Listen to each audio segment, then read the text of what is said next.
ഒരു ദൈവം മാത്രമാണ്. ഹല്ലേലൂയ. മുസ്തഫയെയും രാമനെയും തോമസിനെയും എല്ലാവരെയും സൃഷ്ടിച്ച ആരാണ്? ഒരു ദൈവമാണ്.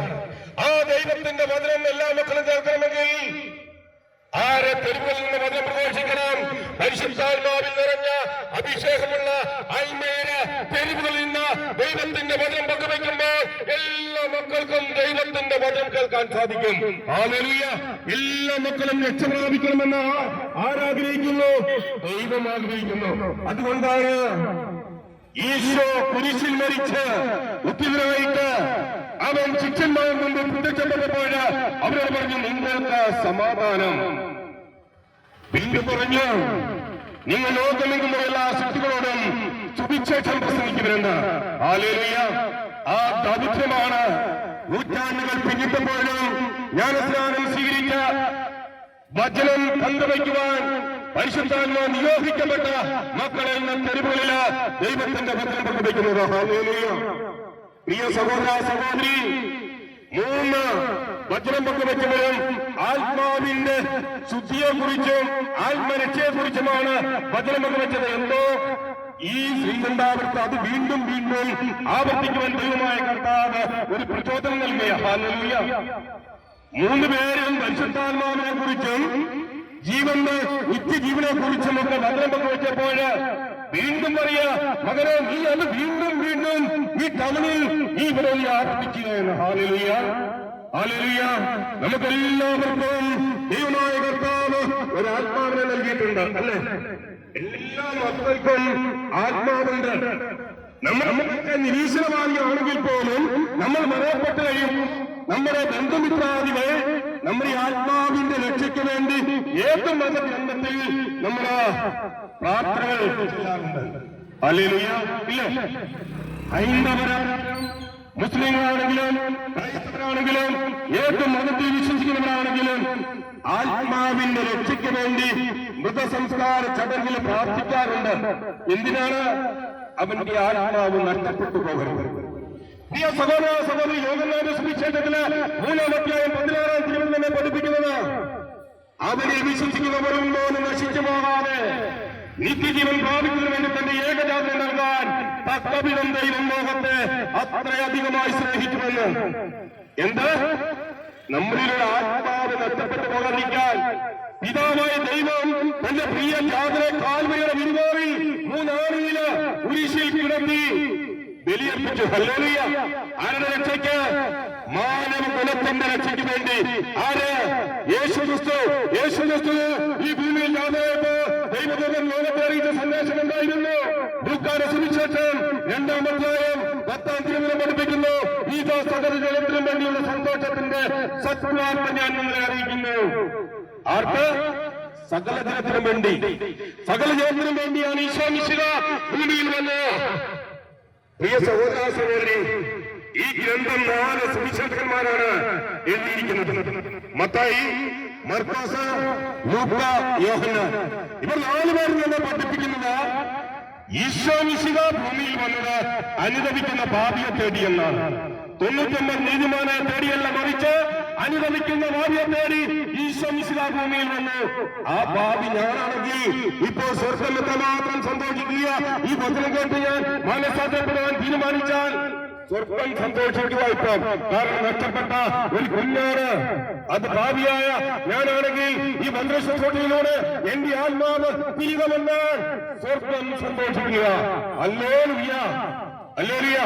അതുകൊണ്ട് മകനെ നമ്മളെല്ലാവരും വിശുദ്ധരാണെന്നല്ല ഈ ഗ്രന്ഥം പഠിപ്പിക്കുന്നത്, പാപികളാണെന്ന് റോമാക്കാർക്ക് ലേഖനത്തിൽ നമ്മൾ പഠിപ്പിക്കുക. 3-ാം അധ്യായം 10-ാം തിരുവചനം. നമ്മളെല്ലാവരും പാപികളാണ്. എന്നാൽ വീണ്ടും ഏഷ്യ പ്രവാചകന്റെ പുസ്തകം തന്നെ തുറക്കുമ്പോ നമുക്ക് കാണുവാൻ കഴിയും 59-ാം അധ്യായം 1-ഉം 2-ഉം തിരുവചനം, നിന്നെ രക്ഷിക്കാൻ കഴിയാത്ത വിധം കർത്താവിന്റെ കരം കുറുകിപ്പോയിട്ടില്ല, നിന്നെ കേൾക്കാനാവാത്ത വിധം അവിടുത്തെ കാതുകൾക്ക് മാന്ദ്യം സംഭവിച്ചിട്ടില്ല, എന്നെയും നിന്നെയുമെല്ലാം അവൻ രക്ഷിക്കുവാൻ വേണ്ടി കാത്തിരിക്കുക. ഹല്ലേലൂയ. ഹല്ലേലൂയ. ചില സഹോദരന്മാർ ചോദിക്കും, ഇവര് നിത്യജീവനെ കുറിച്ചും നിത്യനാശത്തെ കുറിച്ചൊക്കെ പറയുന്നുണ്ട്. എവിടാ സ്വർഗം ഒന്ന് പറയാമോ സഹോദര എന്ന്? എവിടെ നരകമെന്ന് നിങ്ങൾക്കൊന്ന് പറഞ്ഞു തരാൻ പറ്റുമോ? ഒരു ടൗണിൽ ചെന്നപ്പോൾ സഹോദരൻ ചോദിച്ച സ്വർഗം നരകം അത് ഈ ഭൂമിയിലാണ്. നമ്മൾ ജീവിച്ചാൽ അത് സ്വർഗത്തിൽ നമ്മളുടെ ജീവിതമാണെങ്കിൽ അനുഭവിക്കാൻ സാധിക്കും. സ്വർഗത്തിലല്ല, ഭൂമിയിൽ തന്നെ. പ്രിയ സഹോദര, ഈ വിശുദ്ധ ഗ്രന്ഥത്തിൽ നമുക്ക് കാണുവാൻ കഴിയും ധനവാന്റെയും ലാസറിന്റെയും ഒരു കഥ നമ്മെ പഠിപ്പിക്കുന്നുണ്ട്. പ്രിയ സഹോദര, ലാസറെ ധനവാന്റെ ഭവനത്തില് അവന്റെ മേശയിൽ നിന്ന് വീഴുന്ന അപ്പക്കഷ്ണം അവൻ ഭക്ഷിച്ചാണ് അവൻ ജീവിച്ചത്. ആ ധനവാനെ കുറിച്ച് അവന്റെ പേര് ഈ ഗ്രന്ഥത്തിൽ പ്രതിപാദിക്കുന്നത് ധനവാൻ എന്ന് പറയുന്നുള്ളൂ. പ്രിയമുള്ളവർ, ആ ധനവാൻ ജീവിച്ചത് എങ്ങനെയാണെന്ന് വിവരിക്കുന്നുണ്ട്. അവൻ ചമന്ന വട്ടം, മൃദുല വസ്ത്രവും സുവിക്ഷമായ ഭക്ഷണം കഴിച്ചവൻ ജീവിക്കുകയാണ്. അപ്പോൾ അവന്റെ അടുക്കൽ പടിവാതിക്കല് ഒരു ലാസറ് അവനെ കുറിച്ച് വർണ്ണിക്കുന്നു. അവന്റെ ശരീരം മുഴുവൻ വ്രണമായിരുന്നുവെന്നാണ്. പ്രിയമുള്ളവരെ, ഈ ഗ്രന്ഥത്തിൽ നമ്മെ പഠിപ്പിക്കുക അവന്റെ വ്രണങ്ങൾ ആരാ? ഇന്നത്തെ പോലെ കോൺഗ്രസ് ഒന്നുമില്ലാതെ ഒരു നായ് വന്ന് അവന്റെ വ്രണം നക്കിക്കൊണ്ടിരിക്കുക. Hallelujah, hallelujah. പ്രിയ സഹോദര, സഹോദരി, ആ ലാസർ മരിച്ചു, സ്വർഗത്തിലേക്ക് അവൻ സംഭവിക്കപ്പെട്ടു. എന്നാൽ ധനവാൻ മരിച്ചു, അവൻ നിത്യ അഗ്നികുണ്ഡത്തിലേക്ക്, നരകത്തിലേക്ക് അവൻ നിഗളിച്ചു. ഹല്ലേലൂയ. എന്നിട്ടോ ധനവാൻ കഷ്ടപ്പാട് അഗ്നികുണ്ഡത്തിൽ കിടന്ന വേദന അനുഭവിച്ച കണ്ണുകളെ നോക്കുമ്പോ അതാ അബ്രാഹത്തിന്റെ വഴിയില് ലാസർ സുഭിക്ഷമാവിക്കുക, സുഖമായി അവൻ ഉറങ്ങുക. അപ്പോൾ ധനികൻ കിടന്ന് അഗ്നികുണ്ഡത്തിൽ കിടന്ന് യാചന അനുഭവിക്കുക. അപ്പോൾ ധനികൻ വിളിച്ചൊരു അപേക്ഷയുടെ പിതാവായ അബ്രാഹമേ, ലാസറിനെ അവന്റെ വിരൽത്തുമ്പോ വെള്ളത്തിൽ മുങ്ങി എന്റെ നാവൊന്ന് തണുപ്പിക്കാൻ ഏൽപ്പിക്കാമോ എന്ന്. അപ്പോൾ എന്താ അബ്രാഹം പറഞ്ഞതെന്നറിയാമോ? അബ്രാഹം പറഞ്ഞു, എനിക്കും നിങ്ങൾക്കും മറ്റേ വലിയൊരു ഗർഭമുണ്ട്.